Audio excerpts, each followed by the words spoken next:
Hi there. In this video we'll be covering how much should I charge to ghostwrite a book. There is no hard and fast rule on ghostwriter rates, but I approach this topic so much differently now than I did when I first started ghostwriting 5+ years ago. By the end of this video you will learn how your experience and how a project's demands can impact rates, and the baseline that I start with for a typical project. And stay tuned until the end of the video for a free resource I really think you're going to enjoy.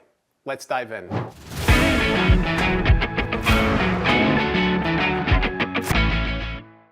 When I first started as a ghostwriter in 2019, I was ready to take on any project I could. I worked with anybody I could find. I worked with different companies that found leads. I found projects on Upwork. So many of those projects were low paying, and ultimately I had imposter syndrome as a ghostwriter, and because of that, I didn't feel confident in the rates that I was charging people, or I was just willing to take on anything I could get. I wish I could go back and approach that differently, because I definitely would. Ultimately, that journey helped me get the experience necessary to become an elite ghostwriter, but it took a lot of time and it took a lot of struggle, and ultimately it took a lot of low-paying projects being stacked on top of each other. The less amount of money that you're making for each project means the more projects you're going to have to take on in order to be able to fund this, in order to afford your lifestyle and pay your bills and do those sorts of things. Some of the projects I took on early in my ghostwriting career,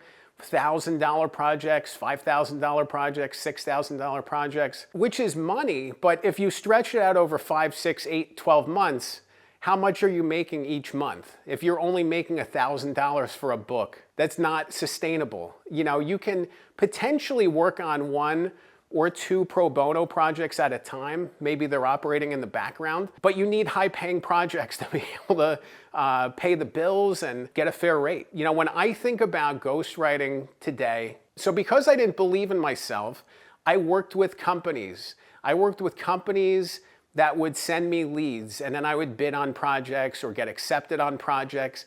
Some of those projects paid me $5,000, $6,000, $10,000. Again, it's a little bit better, but it's not that great. You know, it's really not a lot of money. And ultimately, those companies work with lower experienced ghostwriters, because higher experienced ghostwriters can't work on those rates. They don't work on those rates. They command higher rates than the company will pay them. So the company ends up promising that you're working with a top-class ghostwriter, but you're only really working with lower experienced ghostwriters. These are people earlier in their journey, you know, who might not have the experience to ask for those bigger payouts. When I first started ghostwriting, I remember other ghostwriters, more experienced ghostwriters, telling me to go get projects on your own and not to work with companies. I didn't want to do that, and it cost me lots and lots of money. It cost me lots and lots of opportunity, but it was really powerful to get the experience I did to be able to take the step to become an independent ghostwriter and to work separately from any companies and to command the rates that I currently do. When I meet with somebody typically to talk about their project today,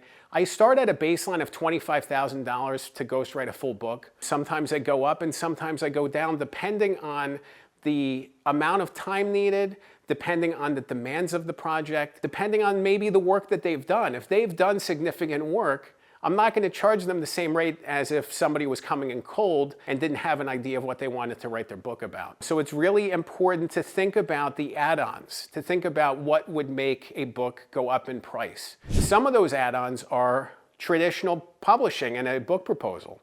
A book proposal is something that will take time, take effort, take resources. So ultimately, if somebody is interested in publishing traditionally and needs a book proposal, I will add on extra cost to that. If somebody wants to go quickly, I will add on cost to that.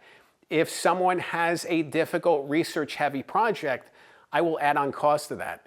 And if somebody is toxic or difficult or demanding, I will add on cost to that. All of those things are add-ons. You know, I look at that as a trade-off. If somebody is going to be demanding of my time, I'm going to charge them more money. So you should really think about the things that would force you to ask for more money for a project and the things that would lower the rates, you know, if somebody comes in with a lot of the work done. But it's a case-by-case basis. I even approach a project differently if it's a business leader and CEO versus an independent person, because a lot of times with business people, they can write off the book writing, the ghostwriting fees, they can write that off in taxes. So when it's a write-off, yeah, I might push up the rate a little bit.